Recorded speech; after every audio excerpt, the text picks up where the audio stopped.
सदाशिवसमारम्भां शङ्कराचार्यमध्यमाम् अस्मदाचार्यपर्यन्तां वन्दे गुरुपरम्परां। हरिः ओं श्रीगुरुभ्यो नमः। हरिः ओं। ॐ सहनाववतु सहनौ भुनक्तु सह वीर्यं करवावहै तेजस्विनावधीतमस्तु मा विद्विषावहै।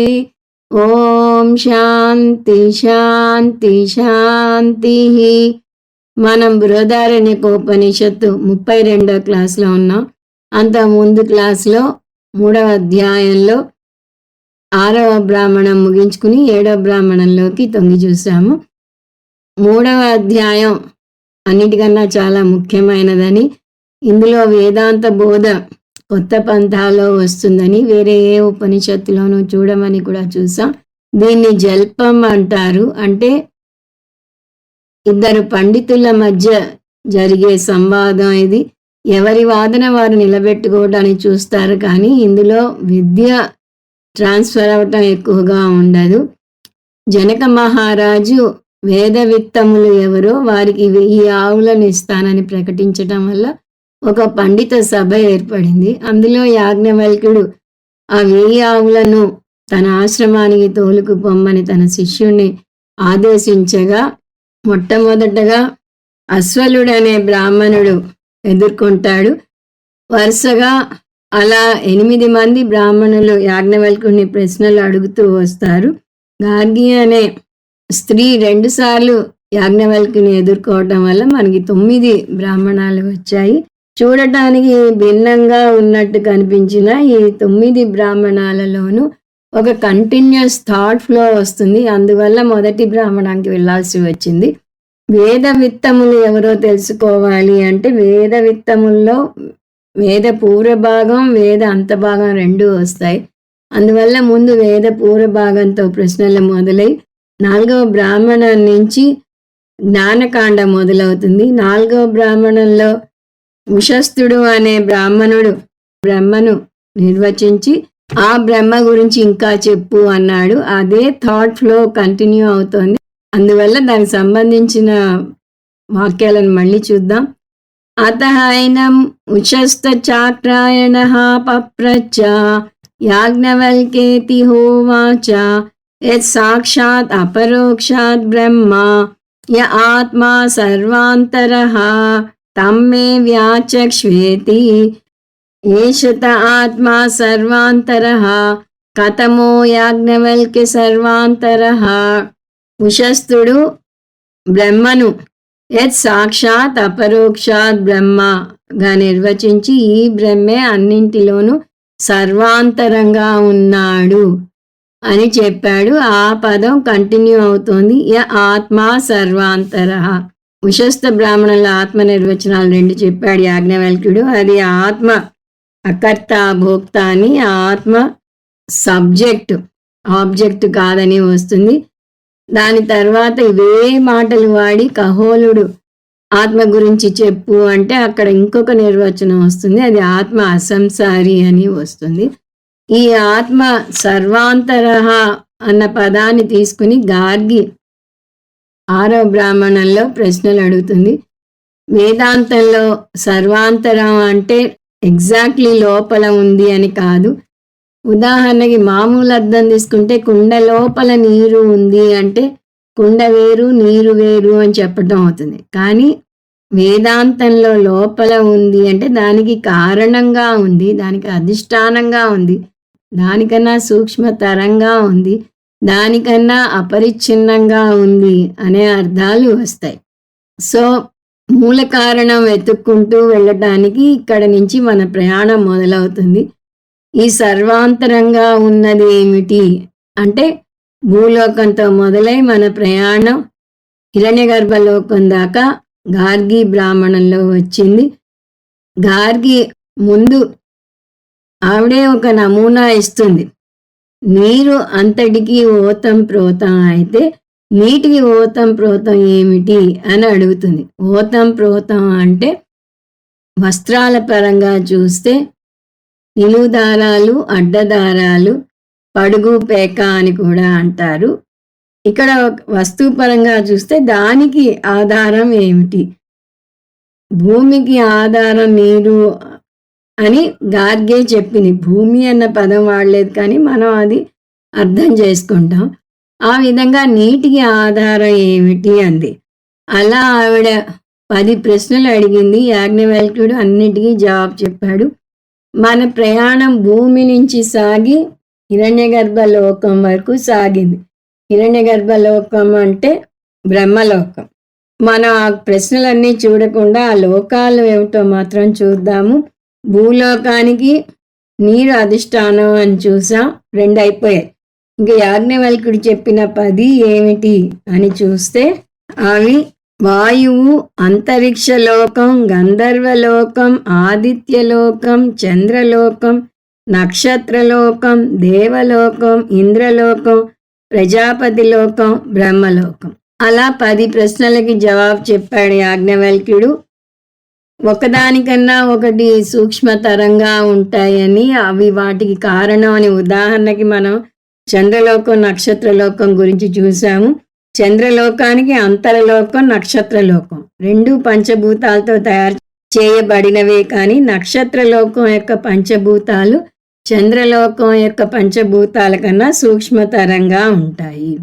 ఇప్పుడు గార్గి బ్రహ్మలోకానికి అంతరం ఏమిటి అని అడుగుతుంది. దానికి అసలు జవాబు బ్రహ్మ. వేదాంతపరంగా చెప్తే హిరణ్యగర్భ. కానీ బ్రహ్మలోకం వరకు ప్రమాణం వేరు, బ్రహ్మ నుంచి ప్రమాణం వేరు. బ్రహ్మలోకం వరకు వేద పూర్వ భాగంలో వస్తే బ్రహ్మ నుంచి వేద అంత భాగంలో వస్తుంది. ఆ ప్రమాణాన్ని శబ్ద ప్రమాణం అని అంటారు. అది ప్రత్యక్ష ప్రమాణం, అనుమాన ప్రమాణాలకు అందనిది. అందువల్ల హిరణ్యగర్భ అని చెప్పకుండా హిరణ్యగర్భని ఒక వాక్యంతో వివరించాడు యాజ్ఞవల్క్యుడు. అది అనతి ప్రశ్నాం వై దేవత, అంటే అతి ప్రశ్నలకు అందని దేవత గురించి నువ్వు అడుగుతున్నావు అన్నాడు. అతి ప్రశ్న అంటే ఏమిటి, అనతి ప్రశ్న అంటే ఏమిటి అంటే అనుమాన ప్రమాణంపై ఆధారపడిన ప్రశ్న ఏ ఇంద్రాది దేవతలకు వర్తిస్తుందో ఆ దేవతలను అతి ప్రశ్న అంటారు.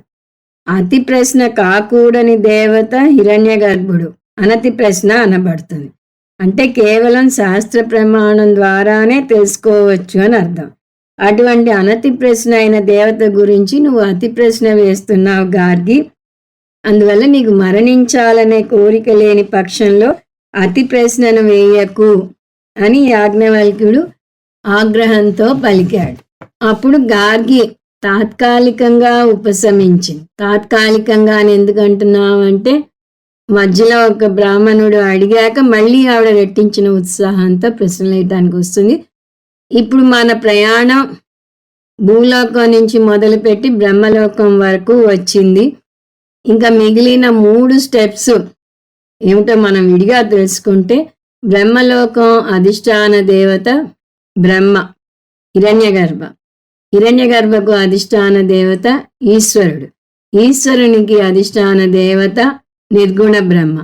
ఇక్కడ వాడిన పదాలు ఇవే మనం ఇక మీదట వాడతాము. హిరణ్యగర్భకు వాడిన పదం సూత్రం, ఈశ్వరునికి వాడిన పదం అంతర్యామి, నిర్గుణ బ్రహ్మకు వాడిన పదం అక్షరం బ్రహ్మ. 7వ బ్రాహ్మణంలోకి అడుగు పెట్టాం మనం ముందే. దాని పేరు అంతర్యామి బ్రాహ్మణం అని చూసాం. అంతర్యామి పేరు ఎందుకు వచ్చిందో కూడా చూసాం. గుడ్డెద్దు చేలో పడ్డట్టు అంతర్యామి బ్రాహ్మణం పేరు ఎందుకు వచ్చింది అంటే అంతర్యామి అనే బ్రాహ్మణుడు అడిగాడు అని అనుకోకూడదు. అంతర్యామి గురించి బ్రాహ్మణుడు అడిగాడు కాబట్టి అంతర్యామి బ్రాహ్మణం అని చెప్పాలి. నిజానికి ఇందులో సూత్రం గురించి కూడా వస్తుంది, కానీ సూత్రం గురించి ఒక మంత్రంలో చెప్పేసి అంతర్యామి గురించి మిగతాదంతా వివరించాడు యాజ్ఞవల్క్యుడు. అది కాక సూత్రం అంతర్యామిల్లో అంతర్యామి ఎక్కువ కాబట్టి అంతర్యామి బ్రాహ్మణానికి ఆ పేరు వచ్చింది. ఇంకా మనం యత్ సాక్షాత్ అపరోక్షాత్ బ్రహ్మ య ఆత్మ సర్వాంతరః పదానికి నిర్వచనమే చూస్తున్నా, అది మర్చిపోకూడదు. సర్వాంతరః అంటే లోపల ఉన్నది కాదు, అధిష్టానం అని చూసాం. కాబట్టి ఒక్కొక్క దానికి అధిష్టానం ఏమిటి అని అడుగుతూ వస్తే బ్రహ్మలోకం వరకు వచ్చాం.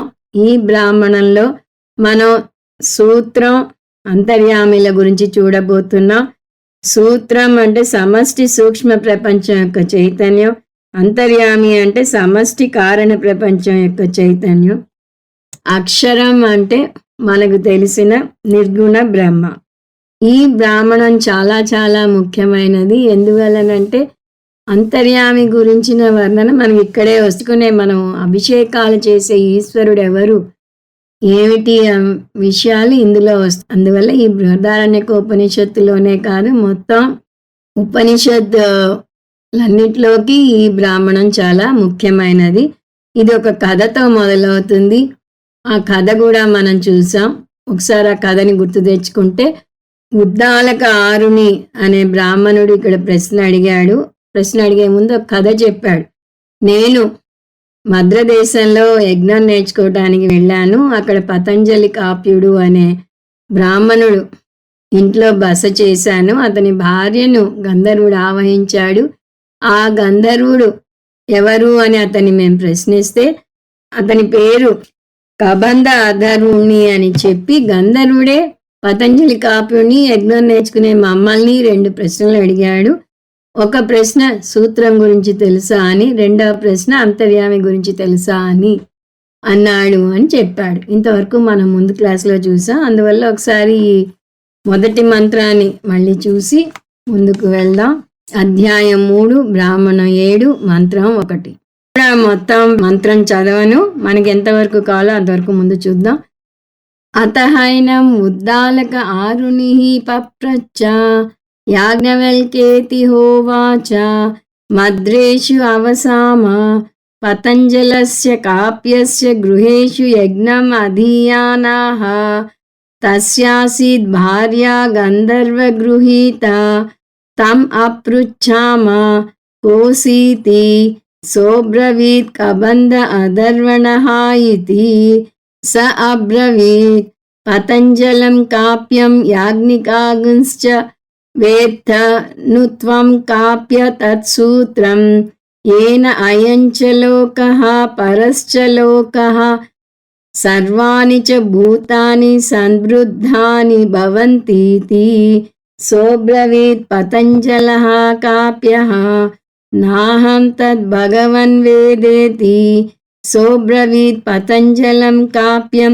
యాజ్ఞికాగుంశ్చ వేత్తను త్వం కాప్య తం అంతర్యామినం య ఇమంచ లోకం పరంచ లోకగుం సర్వాణి చ భూతాని యోంతరో యమయతీతి సోబ్రవీత్ పతంజలః కాప్యః నాహం తం భగవన్ వేదేతి సోబ్రవీత్ పతంజలం కాప్యం యాజ్ఞికాగుంచ యో వై తత్ కాప్య సూత్రం విద్యాత్తం చ అంతర్యామినం ఇతి స బ్రహ్మవిత్ స లోకవిత్ స దేవవిత్ స వేదవిత్ స భూతవిత్ స ఆత్మవిత్ స సర్వవిత్ ఇతి. ఇంతవరకు చూద్దాము. అతహైనం ఉద్దాలక ఆరుణిః పప్రచ్చ. తర్వాత ఉద్దాలక ఆరుని ప్రశ్న అడిగాడు. ప్రతి ఒక్కరికి 2 పేర్లు ఉంటాయని చూస్తూ వస్తున్నాం. ఈ ఉద్దాలక ఆరునే కఠోపనిషత్తులో నచికేతుని తండ్రిగా చూసిన వాజశ్రవుడు. యాజ్ఞవల్కేతి ఓ వాచ, ఓ యాజ్ఞవల్క అని పిలిచి ఈ విధంగా చెప్పాడు. మద్రేషు అవసామ, మేము మద్రదేశానికి వెళ్ళినప్పుడు పతంజలస్య కాప్యస్య గృహేషు యజ్ఞం అధీయానాః. సో యజ్ఞశాస్త్రాన్ని అధ్యయనం చేస్తూ ఆయన ఇంట్లో ఉన్నాము. తస్యాసీద్ భార్య గంధర్వ గృహీత, అతని భార్యను ఒక గంధర్వుడు ఆవహించాడు. మనం ఇదే స్టోరీ బుజ్జి బ్రాహ్మణంలో కూడా చూసాము. కాకపోతే అక్కడ ఈ కాప్యుని కూతురుని ఒక గంధర్వుడు ఆవహించాడని, అతని పేరు సుధన్వుడని చూసాము. ఇక్కడ భార్యను ఒక గంధర్వుడు, వేరొక గంధర్వుడు ఆవహించాడు. అతని పేరేమిటి అని వీళ్ళు అడిగారు. తమ పృచ్ఛామ కోసీతి, మేము అతన్ని నువ్వెవరు అని అడిగాము. సోబ్రవీత్ కబంధ అధర్వణః ఇతి, నేను కబంధ అధర్వుణ్ణి అని చెప్పి అతను ప్రశ్న అడిగాడు. సోబ్రవీత్ పతంజలం కాప్యం యాజ్ఞికాగుంశ్చ. పతంజల కాప్యుణ్ణి యజ్ఞం నేర్చుకుంటున్న మమ్మల్ని అంటే అందరినీ ఉద్దేశించి అడిగాట. ఏమని? వేత్తను త్వం కాప్య తత్సూత్రం. ఓ కాప్య, నీకు సూత్రం గురించి తెలుసా? సూత్రం అంటే ఏమిటి? సూత్రం గురించి గంధర్వుడే ఒక నిర్వచనం ఇస్తున్నాడు. ఈ నిర్వచనాన్ని మనం ముందు క్లాస్లో చూడలేదు, ఇప్పుడు చూద్దాం. ఏన అయంచ లోకః పరశ్చ లోకః సర్వాణి చ భూతాని సందృబ్ధాని భవంతీతి. ఈ సూత్రం ఈ లోకాన్ని పరలోకాన్ని అన్ని జీవాలను కలిపి ఉంచుతాడు. సూత్రం గురించి తెలుసా అన్నాడు. అంటే హిరణ్య గర్భతత్వం గురించి తెలుసా అని. సూత్రం పేరు ఎందుకు వచ్చింది? అనేక పూలను ఎలాగైతే దారం ఒక మాలగా కలిపి ఉంచుతుందో అలా అన్ని జీవరాశులను ఒకే విశ్వాత్మలో కలిపి ఉంచుతాడు ఈ హిరణ్య గర్భ. ఈ సూత్రాత్మ గురించి నీకు తెలుసా అన్నాడు. ఇక్కడ ఈ లోకం పరలోకం అంటే శంకరాచార్యుల వారు ఈ లోకాన్ని వర్తమాన శరీరంగాను పరలోకాన్ని రాబోయే శరీరంగాను వర్ణిస్తున్నారు. అంతేకాదు సర్వాణి భూతాని అంటే సకల జీవరాశులను కలిపి ఉంచుతాడు కాబట్టి హిరణ్యగర్భకు సూత్రం అనే పేరు వచ్చింది. దానికి పతంజల కాప్య ఏమన్నాడు? సోబ్రవీత్ పతంజల కాప్య. ఈ విధంగా చెప్పాడు ఆయన. ఏమని? నాహం తద్ భగవాన్ వేదేతి. ఓ భగవాన్, నాకు దాని గురించి తెలియదు అన్నాడు. భగవాన్ అని సంబోధిస్తున్నాడు అంటే నాకు తెలీదు, నువ్వు చెప్పు అని చెప్పబోతున్నాడు. సో నాకు తెలీదు అని అతను చెప్పాడు. ఇది తెలీదు అంటే దీనికన్నా ఉన్నతమైనది తెలిసే అవకాశమే లేదు. కానీ ఆ గంధర్వుడు మళ్ళీ అడుగుతున్నాడు. ఈ సెంటెన్స్ అంతా మళ్ళీ వస్తుంది. సోబ్రవీత్ పతంజలం కాప్యం యాజ్ఞికాగుంశ్చ వేత్తను త్వం కాప్య తం అంతర్యామినం. ఆ గంధర్వుడు మళ్ళీ పతంజలిని యజ్ఞం నేర్చుకుంటున్న మమ్మల్ని ఉద్దేశించి మళ్ళీ ఈ ప్రశ్న అడిగాడు. ఏమని? వేత్తను త్వం కాప్య తం అంతర్యామినం. సో అంతర్యామి గురించి మీకు తెలుసా అని కాప్యను అడ్రస్ చేస్తూ అడిగాడు. అంతర్యామి ఎవరు? కబంధుడే నిర్వచిస్తున్నాడు. తమాషా ఏమిటంటే సూత్రంకి ఏ నిర్వచనం ఇచ్చాడో అదే నిర్వచనం అంతర్యామికి కూడా ఇస్తున్నాడు. ఏమిటది? ఏ ఇమంచ లోకం పరంచ లోకగుం సర్వాణి చ భూతాని యోంతరో యమయతీతి. సో ఈ లోకాన్ని పరలోకాన్ని అన్ని భూతాలను కలిపి ఉంచేది ఏదైతే ఉందో అది అంతర్యామి అన్నాడు. మళ్ళీ పతంజలి కాప్య నాకు తెలియదు భగవాన్ అని చెప్పాడు. సోబ్రవీత్ పతంజల కాప్య నాహం తం భగవన్ వేదేతి.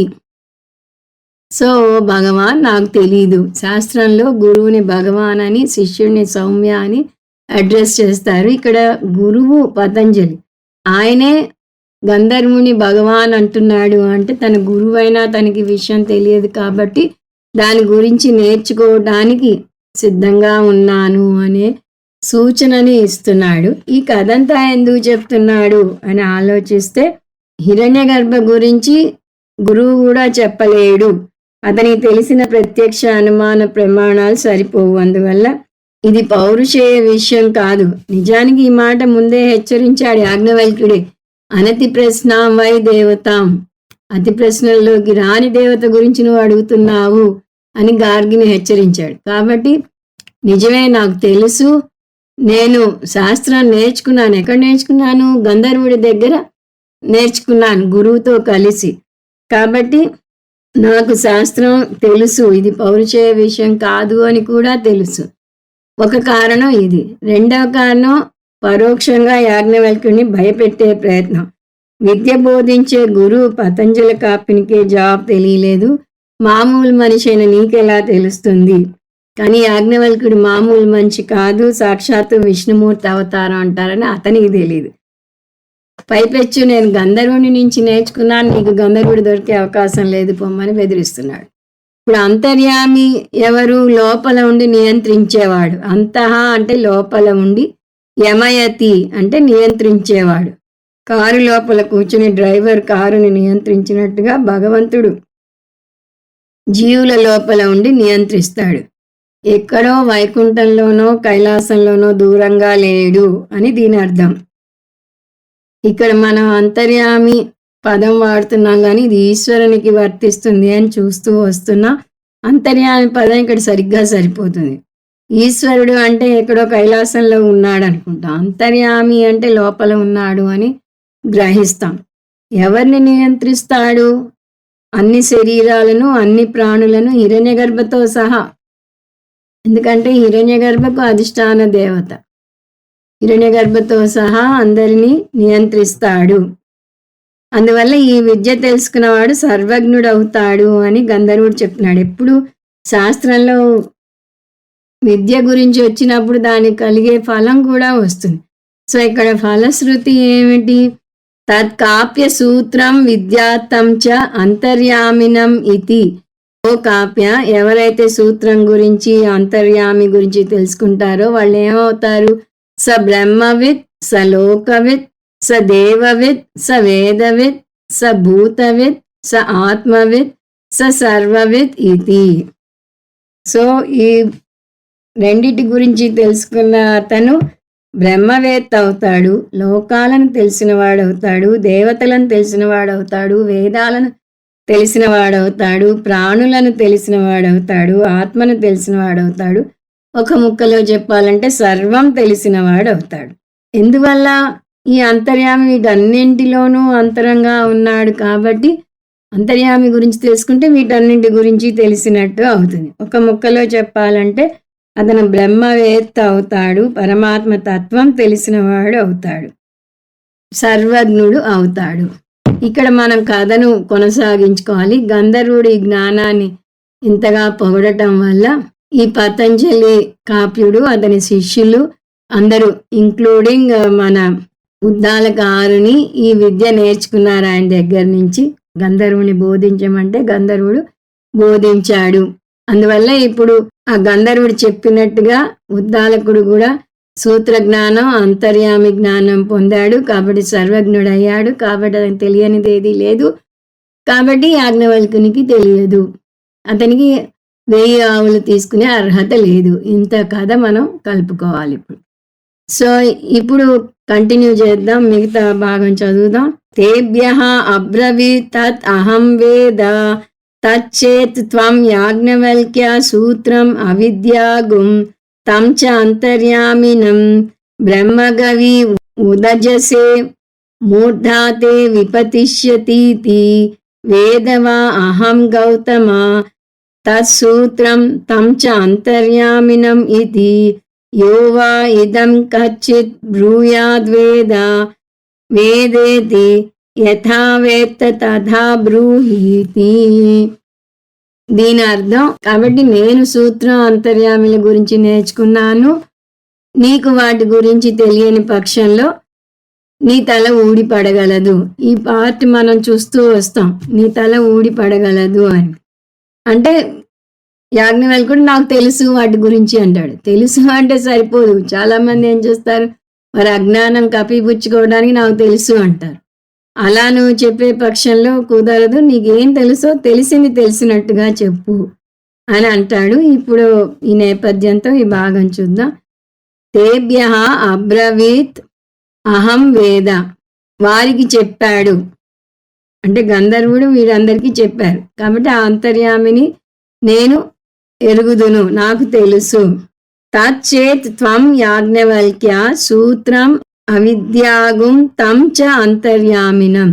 ఓ యాజ్ఞవల్క్య, నువ్వు ఆ సూత్రాత్మ అంతర్యామిల గురించి తెలియకుండా బ్రహ్మగవీహి ఉదజసే, బ్రహ్మవేత్తకు చెందిన గోవులను నువ్వు తీసుకుని వెళ్లే పక్షంలో మూఢాతే విపతిష్యతీతి, నీ తల ఊడి పడగలదు. సో ఇక్కడి నుంచి సవాలు మొదలవుతోంది. నేను గంధర్వుడి నుంచి సూత్రాత్మ అంతర్యామిల గురించిన జ్ఞానం పొందాను, నేను బ్రహ్మవేత్తను అయ్యాను. నాకు చెందాల్సిన ఆవులను నువ్వు ఆ జ్ఞానం పొందకుండా తీసుకువెళ్ళేటట్టయితే నీ తల ఊడి పడగలదు. దానికి యాజ్ఞవల్కుడు చెక్కు చెదరలేదు. వేదవా అహం గౌతమ తత్సూత్రం తం చ అంతర్యామినం ఇతి. ఓ గౌతమ, ఆ సూత్రాత్మ గురించి, ఆ అంతర్యామి గురించి నేను ఎరుగుదును అని చెప్పాడు యాజ్ఞవల్క్యుడు. ఉద్దాలకుడి మరో పేరు గౌతముడు, అందువల్ల గౌతమ అని సంబోధిస్తాడు. ఇది కోపం వచ్చింది గౌతమునికి. యోవా ఇదం కహచిత్ బ్రూయాద్ వేదేతి. ఎవరైనా సరే నాకు కూడా తెలుసు తెలుసు అని చెప్పవచ్చు, గొప్పలు చెప్పడానికి అలా చెప్తారు, అది కాదు లెక్క. అలా గర్జించి ఏం ప్రయోజనం ఉంది? యథావేత్త తథా బ్రూహి ఇది. నీకేం తెలిస్తే అది చెప్పు, అంటే నీకు తెలిసింది తెలిసినట్టుగా చెప్పు అని అడుగుతాడు. యాజ్ఞవల్క్యుడు సూత్రం గురించి ఒక్క మంత్రంలో నిర్వచించి తక్కిన అన్ని మంత్రాల్లో అంతర్యామిని గురించి చాలాసార్లు చెప్పాడు. తక్కిన అన్ని మంత్రాల్లో అంతర్యామిని గురించి చాలా విపులంగా చెప్పాడు. అంతర్యామి గురించి చాలాసార్లు రావటం వల్ల ఈ బ్రాహ్మణానికి అంతర్యామి బ్రాహ్మణం అనే పేరు వచ్చింది అనేది మర్చిపోకూడదు. ఇప్పుడు రెండవ మంత్రం చూద్దాం. సహోవాచ వాయుర్వై గౌతమ తత్సూత్రం వాయునా వై గౌతమ సూత్రేణ అయం చ లోకః పరశ్చ లోకః సర్వాణి చ భూతాని సందృగ్ధాని భవంతి. తస్మాద్వై గౌతమ పురుషం ప్రేతం ఆహుః యస్రగుంషిత అస్య అంగానీతి వాయునా హి గౌతమ సూత్రేణ సందృగ్ధాని భవంతి ఇత్యేవం ఏవ ఏతత్ యాజ్ఞవల్క్య అంతర్యామినం బ్రూహీతి. సో సూత్రం అంతర్యామిల గురించి చెప్పమని ఉద్దాలకుడు అడగటం వల్ల యాజ్ఞవల్కుడు చెప్పడం మొదలెట్టాడు. ఈ మంత్రంలో సూత్రం గురించి వస్తుంది. సూత్రం అన్నప్పుడల్లా హిరణ్యగర్భ అనే విషయం మనం మర్చిపోకూడదు. హిరణ్యగర్భ అంటే సర్వజ్ఞుడు అని అర్థం వస్తుంది. అందరినీ కలిపి ఉంచేవాడు అనే అర్థం రావాలంటే సూత్రం సరిపోతుంది. సూత్రం అంటే దారం అని చూసాము. ఒక పూలమాలలో దారం ఎలా అన్ని పూలను కలిపి ఉంచుతుందో, ఎలా ముత్యాల హారంలో దారం అన్నిటినీ కలిపి ఉంచుతుందో, అలా హిరణ్యగర్భ అన్ని స్థూల సూక్ష్మ శరీరాలను కలిపి ఉంచుతాడు. అందువల్ల మనం కూడా సూత్రం పదమే వాడుతూ వద్దాము. సహోవాచ వాయుర్వై గౌతమ తత్సూత్రం. ముందు ఒక్క ముక్కలా చెప్పేశాడు. ఆ సూత్రం అంటే ఏదో కాదు, వాయువే సుమా, ఓ గౌతమ వాయువే సుమా అని చెప్పాడు. హిరణ్యగర్భ అన్ని అధిష్టాన దేవతలకు అధిష్టాన దేవత. ఇక్కడ వాయువుని తీసుకున్నాడు. ఎందువల్లనంటే తనే కారణాలు ఎక్స్ప్లెయిన్ చేసుకుంటూ వస్తున్నాడు. పైగా ఈ వాయువు ఏం చేస్తున్నాడు? ఆ గంధర్వుడు చెప్పిన నిర్వచనం చెప్పుకొస్తున్నాడు. వాయునా వై గౌతమ సూత్రేణ అయం చ లోకః పరశ్చ లోకః సర్వాణి చ భూతాని సందృగ్ధాని భవంతి. ఈ పదమంతా సూత్రం గురించి వర్ణించడానికి గంధర్వుడు వాడాడని గౌతముడు చెప్పాడు. సో ఈ లోకాన్ని పరలోకాన్ని అన్ని భూతాలను పట్టి ఉంచేది ఏదైతే ఉందో దాని సూత్రం అంటారు. ఆ సూత్రం వాయువు అని యాజ్ఞవల్క్యుడు చెప్పాడు. ఈ లోకం అంటే ఈ శరీరం, పరలోకం అంటే తర్వాత రాబోయే శరీరం చూసాం. అంటే దీన్ని ప్రాణతత్వంగా తీసుకోవచ్చు. ప్రాణతత్వమే అన్నిటినీ కలిపి ఉంచేది అని ఎలా నిరూపిస్తాం? దానికి యాజ్ఞవల్క్యుడే ఎక్స్ప్లెనేషన్ ఇస్తున్నాడు. తస్మాద్వై గౌతమ పురుషం ప్రేతం ఆహుః వ్యస్రగుంషిత అస్య అంగాని ఇతి. ఓ గౌతమ, అందువలనే మరణించిన వ్యక్తిని ఉద్దేశించి అతని అవయవాలు విడిపోయాయి అని చెప్తారు. అంటే ప్రాణం అవయవాలన్నిటినీ పట్టి ఉంచితే ప్రాణం పోతే ఇవన్నీ విడిపోతాయి. వాయునా హి గౌతమ సూత్రేణ సందృగ్ధాని భవంతీతి. ఎందుకంటే ఓ గౌతమ, ఈ వాయువు ఈ అవయవాలన్నీ వాయువు చేతనే కలిపి దేహ రూపంగా ఉంచబడ్డాయి అని. మనం మామూలు వ్యవహారిక భాషలో ఏమంటాం? ఒక వ్యక్తి మరణిస్తే అతని ప్రాణం పోయింది అంటాం. అంటే ప్రాణమే అక్కడ ముఖ్యం. మరణాన్ని ప్రాణ ఉత్క్రాంతిగా వర్ణిస్తారు. ఎప్పుడైతే ప్రాణం శరీరాన్ని విడిచి వెళ్ళిపోతుందో అప్పటి నుంచి శరీరం జీవించలేదు. ప్రాణం ఉన్నంతసేపే శరీరానికి గౌరవం, శరీరానికి సేవలు. ప్రాణం పోయిన మరుక్షణం శరీరం అంటే అందరికీ భయమే. ఎవరితోనన్నా ఈ శవాన్ని 2 రోజులు మీ ఇంట్లో ఉంచుకోండి, మా వాళ్ళు విదేశాల నుంచి రావాలి అంటే ఎవరూ ఒప్పుకోరు. ప్రాణం ఉన్నంతసేపే భార్య కూడా గౌరవిస్తుంది. మరణించాక ఆ దేహానికి ఎంత తొందరగా దహన సంస్కారాలు చేయాలా అని చూస్తుంది. ఎందువల్లనంటే దేహం కుళ్ళిపోతుంది. అందువల్ల విజ్ఞాన శాస్త్రపరంగా కూడా ఎక్కువసేపు దేహాన్ని ఉంచటం మంచిది కాదు. ప్రాణం పోగానే అతని అంగాలు పనిచేయటం మానేస్తాయి. దీన్ని అన్వయ వ్యతిరేక పద్ధతి ద్వారా చెప్పవచ్చు. అన్వయ వ్యతిరేక పద్ధతి అంటే ఒకటి ఉంటే ఒకటి ఉంటుంది, ఒకటి లేకపోతే ఇంకోటి లేదు. అందువల్ల అదే దీనికి ఆధారం. ప్రాణసత్వే శరీర సత్వం, ప్రాణ అభావే శరీరస్య ఏవ భవతి, తస్మాత్ ప్రాణః ఏవ శరీర ఆధార. అంటే ప్రాణం ఉంటే శరీరానికి విలువ ఉంది, ప్రాణం లేకపోతే విలువ లేదు. కాబట్టి ప్రాణమే శరీరానికి ఆధారం, ప్రాణతత్వమే జీవనానికి ఆధారం. ఈ జవాబుతో ఉద్దాలకుడు తృప్తిపడ్డాడు. అతను నెక్స్ట్ ఏమని అడుగుతాడు? ఇత్యేవం ఏవ ఏతత్ యాజ్ఞవల్క్య అంతర్యామినం బ్రూహీతి. అవును, నిజమే, నీ జవాబు కరెక్టు. ఇప్పుడు అంతర్యామి గురించి చెప్పు అన్నాడు. అంతర్యామి గురించి వరుసగా 3వ మంత్రం నుంచి కంటిన్యూస్ థాట్ ఫ్లో లాగా చెప్తాడు. ముందు మనం 3వ మంత్రం మాత్రం చూద్దాం. య పృథివ్యాం తిష్టను పృథివ్యా అంతరః యం పృథివీ న వేద యస్య పృథివీ శరీరం య పృథివీం అంతరః యతి ఏషతే ఆత్మా అంతర్యామి అమృతః. ఈ అంతర్యామి గురించి చెప్తున్నది మనం ముందు కొంత స్పేడ్ వర్క్ చేసుకుంటే ఈ అంతర్యామి స్వరూపం ఈ మంత్రాలన్నింటిలో వస్తుంది. అంతర్యామి అంటే ఏంటి? లోపల అని చూసాం. దేని లోపల? సూత్రాత్మ లోపల, సూత్రం లోపల ఉండి సూత్రాన్ని నియమిస్తాడు. ఇంకో విధంగా చెప్పాలి అంటే ఈశ్వరుడు హిరణ్యగర్భ లోపల ఉండి హిరణ్యగర్భను నియంత్రిస్తాడు. మనం తత్వబోధలో ఫండమెంటల్స్ నేర్చుకుంటాం. మన దగ్గర కూడా అద్వైత వేదాంత పరిచయం పుస్తకంలో ఈ ఫండమెంటల్స్ అన్నీ వస్తాయి. బింబ చైతన్యం, ఇక్కడ శుద్ధ చైతన్యం అన్నాం. బింబ చైతన్యానికి 6 ప్రతిబింబ చైతన్యాలు ఉన్నాయి. వ్యష్టి పరంగా స్థూల శరీరాన్ని విశ్వాని, సూక్ష్మ శరీరాన్ని తైజసాని, కారణ శరీరాన్ని ప్రాజ్ఞ అని అంటాం. అదే సమష్టి పరంగా చూస్తే, సమష్టి ప్రపంచం పరంగా చూస్తే స్థూల ప్రపంచం విరాట్, సూక్ష్మ ప్రపంచం హిరణ్యగర్భ, కారణ ప్రపంచం ఈశ్వరుడు. ఇప్పుడు మనం తక్కినవేవి చూడట్లేదు, ఓన్లీ హిరణ్యగర్భ ఈశ్వరుడి గురించి చూస్తున్నాం. హిరణ్యగర్భ అంటే ఏమిటి? సమష్టి సూక్ష్మ ప్రపంచ సహిత చైతన్యం. ఈశ్వరుడు అంటే ఏమిటి? సమష్టి కారణ ప్రపంచ సహిత చైతన్యం. అందువల్ల కారణ శరీరం సూక్ష్మ శరీరాన్ని నియంత్రిస్తే కారణ ప్రపంచం సూక్ష్మ ప్రపంచాన్ని నియంత్రిస్తుంది. అంటే ఈశ్వరుడు హిరణ్యగర్భను నియంత్రిస్తాడు. లేదా అధిష్టాన దేవత, ఇందాక వాడిన పదం చూస్తే సూత్రానికి అంతర్యామి అంతరంగా ఉంటాడు. ప్రతి మంత్రంలోనూ అంతర్యామి యొక్క 5 లక్షణాలు చూస్తాం. సో ఆ పదాలు మనం విడిగా తీసి చూద్దాం. మొదటిది తిష్టన్ అంటే ఉన్నాడు. అంతర్యామి ఎందులో ఉన్నాడో వస్తుంది. 3 నుంచి 14 వరకు కొన్ని అంశాలు పేర్కొని దీనిలో ఉన్నాడు, దీనిలో ఉన్నాడు, దీనిలో ఉన్నాడని వస్తుంది. అవేంటో మళ్ళీ చూద్దాం. హిరణ్యగర్భ ఎందులో ఉంటే అంతర్యామి కూడా అందులోనే ఉంటాడు. అంటే తేజస్సు ఎందులో ఉంటే ప్రాజ్ఞ కూడా అందులోనే ఉంటుంది.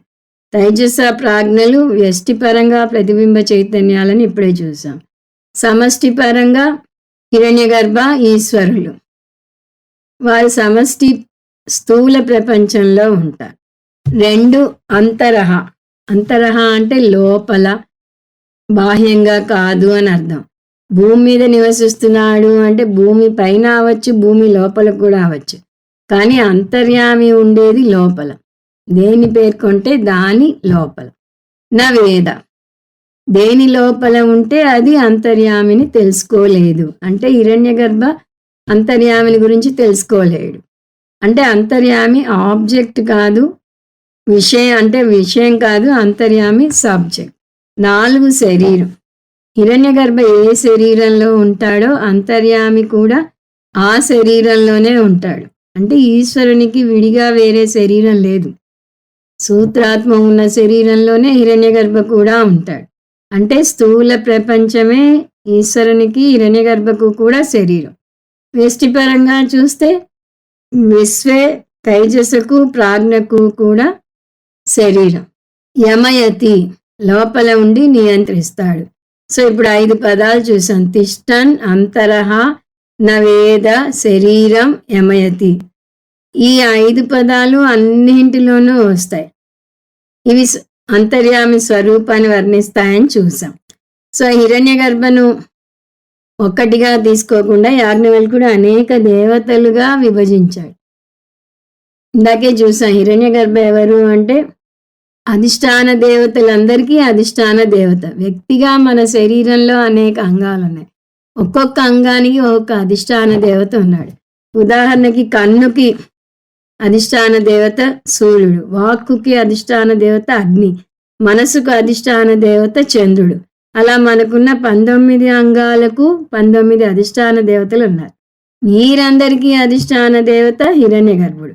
అందువల్ల హిరణ్యగర్భని ద్రష్టగా చూస్తే ఆదిత్యుడు, హిరణ్యగర్భను శ్రోతగా చూస్తే దిగ్దేవత. అలా చెప్పుకుంటూ పోవచ్చు. యాజ్ఞవల్క్యుడు అంతర్యామి వీరందరిలో ఉండి వీరిని నియంత్రిస్తున్నాడు అని చెప్పాడు.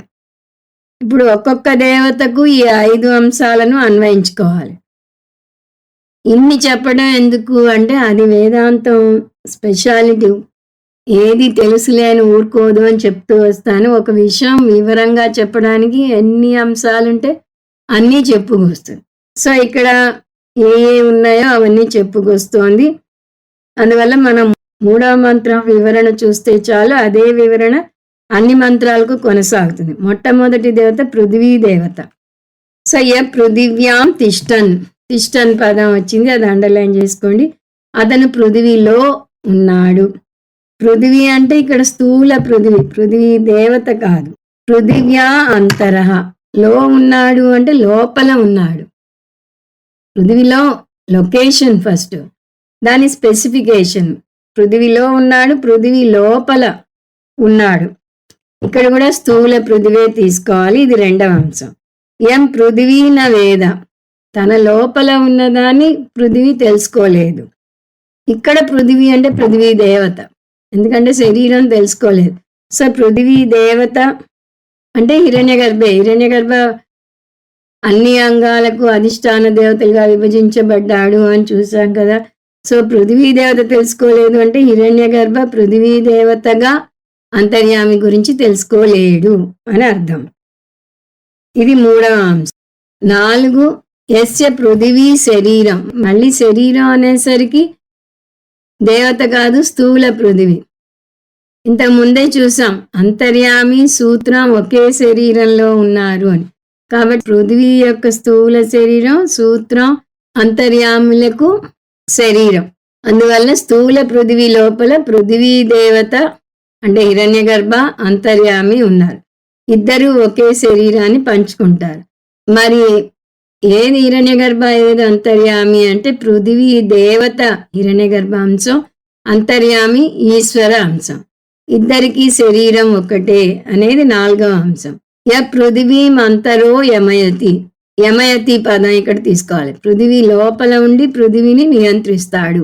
పృథివీని అంటే హిరణ్యగర్భను కూడా అని తీసుకోవాలని మర్చిపోకూడదు. అంటే హిరణ్యగర్భను కూడా నియంత్రిస్తాడు. నిజానికి హిరణ్యగర్భను సమష్టి జీవుడు అంటారు. హిరణ్యగర్భ ఉన్నతమైన జీవి అయితే అంతర్యామి ఈశ్వరుడు. ఉన్నత జీవిని కూడా అంతర్యామి నియంత్రిస్తాడు. ఇది 5వ అంశం. ఏషత ఆత్మ అంతర్యామి అమృత. ఈ అంతర్యామి నీ యొక్క ఆత్మ, ఆయన అమృతుడు. ఈ 5 అంశాలు ఉన్న ఈశ్వరుడే నీ ఆత్మ, నీ సారం అని ముగించాడు. ఇక్కడ ఒక నిర్వచనం ఇస్తున్నాడు. ఈ అంతర్యామి అమృతం. ఈ అంశాలన్నిటినీ తక్కిన అన్ని మంత్రాలకు అన్వయించుకోవాలి. ఇది మనకు కొంచెం బాగా అర్థం అవడానికి ఒకసారి 4వ మంత్రం కూడా విడిగా చూద్దాం. అప్సు తిష్టన్ అభ్యాంతరః యం ఆపో న విదుః యస్య ఆపః శరీరం యః ఆపామంతరో యమయతి ఏషతే ఆత్మా అంతర్యామి అమృత. లాస్ట్ లైన్ రిపీట్ అవుతూ వస్తుంది. సో ఇక్కడ అప్సు అంటే నీరు, నీటిలో ఉంది. తిష్టన్ నీటిలో ఉంది అంటే స్థూల నీరు తీసుకోవాలి. అద్భ్య అంతరః నీటిలో ఉంది, నీటి లోపల ఉంది. యం ఆపో న విదు ఆప నీటి దేవతగా అంటే హిరణ్య గర్భకు అంతర్యామి గురించి తెలియదు. యస్య ఆపహ శరీరం ఈ స్థూల నీరే హిరణ్య గర్భకు అంతర్యామికి శరీరం. య ఆపాం అంతరో యమయతి ఏష ఈ నీటి లోపల ఉండి నీటిని నియంత్రిస్తున్నది అంతర్యామి. తే ఆత్మ అంతర్యామి అమృత. ఆ విధంగా నీ ఆత్మ అంతర్యామి, అది అమృతం అని చెప్పాడు. అలా వరుసగా 14 వరకు మనం ఒక్కొక్క మంత్రం చూస్తూ వద్దాం. యం అగ్నౌ తిష్టన్ అగ్నే అంతరః యం అగ్నిః న వేద యస్యాగ్నిః శరీరం య అగ్నిం అంతరో యమయతి ఏషతే ఆత్మ అంతర్యామి అమృతః. నెక్స్ట్ అగ్నిలో ఉంది, అగ్నికి తెలియదు, అగ్నిని నియంత్రిస్తోంది. య అంతరిక్షే తిష్టన్ అంతరిక్షాత్ అంతరః యం అంతరిక్షం న వేద యస్య అంతరిక్షగుం శరీరం యోంతరిక్షం అంతరో యమయతి ఏషతే ఆత్మా అంతర్యామి అమృతః. యో వాయౌ తిష్టన్ వాయో అంతరః యం వాయుః న వేద యస్య వాయు శరీరం యో వాయుం అంతరో యమయతి ఏషతే ఆత్మా అంతర్యామి అమృతః. యో దివి తిష్టన్ దివో అంతరః యం ద్యౌ న వేద యస్య ద్యౌ శరీరం యం ద్యౌ న వేద యస్య ద్యౌ శరీరం యో దివమంతరో యమయతి ఏషతే ఆత్మా అంతర్యామి అమృతః. య ఆదిత్యే తిష్టన్ ఆదిత్యాదంతరః యం ఆదిత్యో న వేద యస్యాదిత్య శరీరం య ఆదిత్యమంతరో యమయతి ఏషతే ఆత్మా అంతర్యామి అమృతః. యో దిక్షు తిష్టన్ దిగ్భ్యోంతరః యం దిశో న విదుః యస్య దిశః శరీరం యో దిశంతరో యమయతి ఏషతే ఆత్మా అంతర్యామి అమృతః. య చంద్రతారకే తిష్టగుం చంద్రతారకాత్ అంతరః యం చంద్రతారకం న వేద యస్య చంద్రతారకగుం శరీరం య చంద్రతారకం అంతరో యమయతి ఏష తే ఆత్మా అంతర్యామి అమృతః. య ఆకాశే తిష్టన్ ఆకాశాదంతరః యమాకాశా న వేద యస్యాకాశ శరీరం య ఆకాశమంతరో యమయతి ఏష తే ఆత్మా అంతర్యామమృతః. య తమసి తిష్టన్ తమసోంతరః యం తమో న వేద యస్య తమఃశరీరం య తమ అంతరో యమయతే ఏష తే ఆత్మా అంతర్యామి అమృతః. యస్తేజసి తిష్టగుం తేజసో అంతరః యం తేజో న వేద యస్య తేజః శరీరం యస్తేజో అంతరో యమయతి ఏష త ఆత్మా అంతర్యామి అమృతః. ఇది అధిదైవతం అత అధిభూతం. ఇక్కడతో చిన్న బ్రేక్ వస్తుంది. 3 నుంచి 14 వరకు అంటే 12 అధిష్టాన దేవతల గురించి చెప్పుకొచ్చాడు. మన వరుస క్రమాలు చూసుకుంటూ వస్తే పృథ్వీ దేవత, జల దేవత, అగ్ని దేవత, అంతరిక్ష దేవత, వాయుదేవత, ద్యులోక దేవత, ఆదిత్య దేవత, దిగ్దేవత, చంద్రతారకల దేవత, ఆకాశ దేవత, తమస్ దేవత, తేజస్ దేవతలు. మళ్ళీ ఒకసారి ఈ పేర్లన్నీ చూద్దాం. పృథ్వీ దేవత, జలదేవత, అగ్నిదేవత, అంతరిక్ష దేవత, వాయుదేవత, ద్యులోక దేవత, ఆదిత్య దేవత, దిగ్దేవత, చంద్రతారకల దేవత, ఆకాశ దేవత, తమస్ దేవత, తేజస్ దేవతలు. ఇప్పుడు మళ్ళీ వీటన్నింటిలో సమాన అంశాలు చూస్తే ఈ దేవతలందరూ సమష్టి స్థూల ప్రపంచ అధిష్టాన దేవతలు. ఈ సమష్టి స్థూల ప్రపంచంలో సూత్రాత్మ, అంతర్యామి ఉన్నారు. వారి లోపల ఉన్నారు కాబట్టి వారికి అంటే హిరణ్యగర్భతో సహా ఈ అధిష్టాన దేవతలకు అంతర్యామి గురించి తెలియదు. అంతర్యామికి, సూత్రాత్మకి ఈ స్థూల దేవతే శరీరం.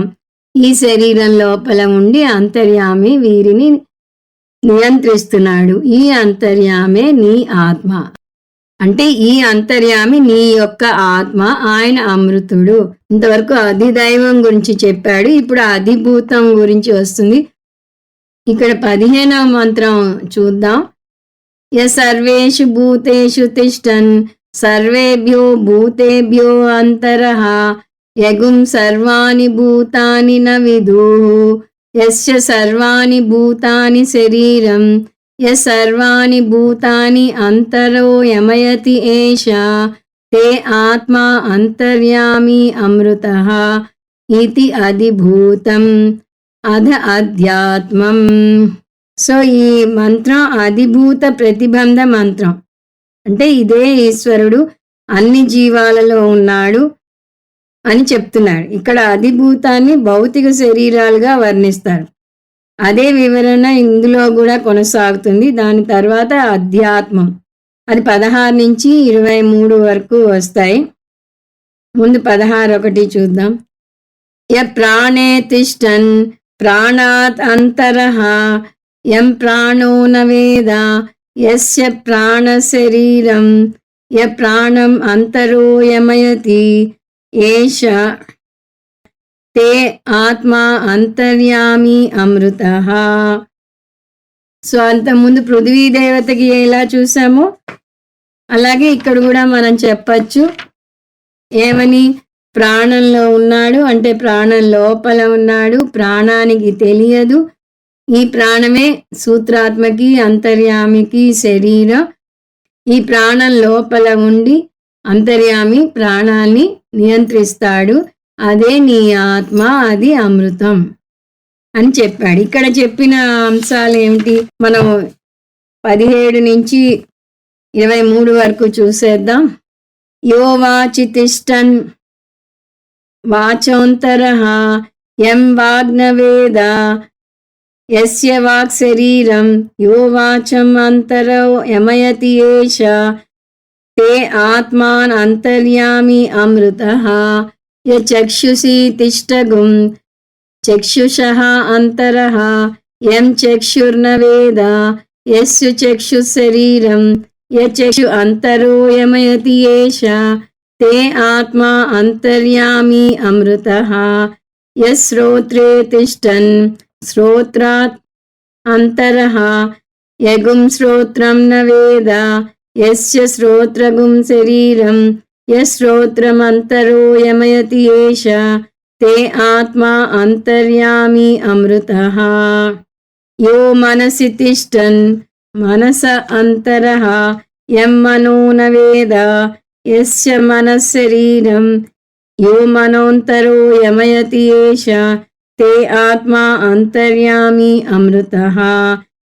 యత్వచి తిష్టగుం స్వచో అంతరః యం త్వక్ న వేద యస్య త్వక్ శరీరం యత్వచం అంతరో యమయతి ఏష తే ఆత్మా అంతర్యామి అమృతః. యో విజ్ఞానే తిష్టన్ విజ్ఞానాద్ అంతరః యం విజ్ఞానం న వేద యస్య విజ్ఞానగుం శరీరం యో విజ్ఞానం అంతరో యమయతి ఏష తే ఆత్మా అంతర్యామి అమృతః. యో రేతతి తిష్టన్ రేతసో అంతరః యగుం రేతో న వేద యస్య రేతః శరీరం యో రేతః అంతరో యమయతి ఏషత ఆత్మా అంతర్యామి అమృతః. ఇంతవరకు చూద్దాం. సో 16 నుంచి 23 వరకు ఉన్న మంత్రాలు వెస్టిలో ఉన్న అనేక అంగాలను పేర్కొంటాయి. వాటికి కూడా ఈ 5 తీసుకోవాలి. కాకపోతే ఇక్కడ స్థూల పృథివీ చోట గోళకం తీసుకోవాలి, పృథివీ దేవత చోట ఇంద్రియం తీసుకోవాలి. ఉదాహరణకు చక్షుషి తిష్టగుం అంటే కన్ను గోళకంలో ఉన్నాడు. చక్షుర్న వేద అంటే చక్షురు ఇంద్రియానికి తెలియదు.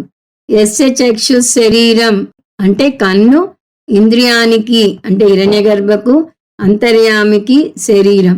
అలా అంతర్యామి ఈ అన్ని అంగాలకు లోపల ఉండి వాటిని నియంత్రిస్తున్నాడు.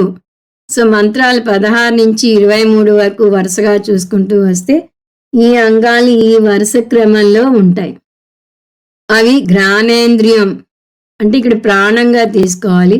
వాక్కు, చక్షువు, శ్రోత్రం, మనసు, త్వగేంద్రియం, విజ్ఞానం అంటే బుద్ధి అని తీసుకోవాలి. జననేంద్రియం మళ్ళీ చెప్తున్నాను. ఘ్రాణేంద్రియం అంటే ప్రాణం, వాక్కు, చక్షువు, శ్రోత్రం, మనసు, త్వగేంద్రియం, విజ్ఞానం, జననేంద్రియం. సో ఇంతవరకు చూసిన వర్ణన క్రోడీకరిస్తే 5 అంశాలను చూసాం. అంతర్యామి అధిదైవం అధిభూతం అధ్యాత్మంలో ఉన్నాడు. తిష్టన్ పదం. అంతర్యామి అధిదైవం అధిభూతం అధ్యాత్మంలో లోపల ఉన్నాడు. దానికి పదం అంతరహ. అంతర్యామి గురించి అధిదైవం అధిభూతం అధ్యాత్మంకు తెలియవు అంటే న వేద. అంతర్యామి అధిదైవం అధిభూతం అధ్యాత్మంకు చెందిన శరీరాల్లో ఉన్నాడు. శరీరం అన్న పదం. అంతర్యామి అధిదైవం అధిభూతం అధ్యాత్మం లోపల ఉండి వాటిని నియంత్రిస్తాడు. దానికి పదం అంతరో యమయతి. నిజానికి ఈ అంశం వలనే ఈశ్వరునికి అంతర్యామి పేరు వచ్చింది. అంతహా యమయతి అంతర్యామి, లోపల ఉండి నియంత్రిస్తాడు కాబట్టి అంతర్యామి అని. అంతర్యామి అందరినీ నియంత్రిస్తాడు అంటే దాన్ని సరిగా అర్థం చేసుకోవాలి. ఈశ్వరుణ్ణి కర్మఫలదాత అంటారని చూసాం. కర్మఫలదాత అంటే ఆయనకి తోచినట్టుగా మనకి కర్మలు ఇవ్వడు. మనం చేసుకున్న కర్మకు తగ్గ ఫలాన్ని ఆయన ఇస్తాడు అని మనం అనేక సందర్భాల్లో చూస్తూ వస్తాం. మనం దేవతగా పుట్టినా మామూలు జీవిగా పుట్టినా మనం చేసుకున్న కర్మ వల్లే అనే విషయం మనం కర్మ సిద్ధాంతం నేర్చుకుంటే అర్థమవుతుంది. అందువల్ల ఈశ్వరుడు కర్మఫలదాత అంటే మన కర్మలనే పగ్గాలను తన చేతిలో ఉంచుకుని నియంత్రిస్తాడు. అంతర్యామిని ఇలా నిర్వచించాక యాజ్ఞవల్కుడు 23వ మంత్రం చివరి భాగంలో స్వరూప లక్షణాన్ని నిర్వచిస్తాడు. అది వచ్చే క్లాస్లో చూద్దాము. ఓం తత్సత్. సర్వం శ్రీకృష్ణార్పణమస్తు. ఓం పూర్ణమద పూర్ణమిదం పూర్ణాత్ పూర్ణముదచ్యతే పూర్ణస్య పూర్ణమాదాయ పూర్ణమేవావశిష్యతే. ఓం శాంతి శాంతి శాంతి.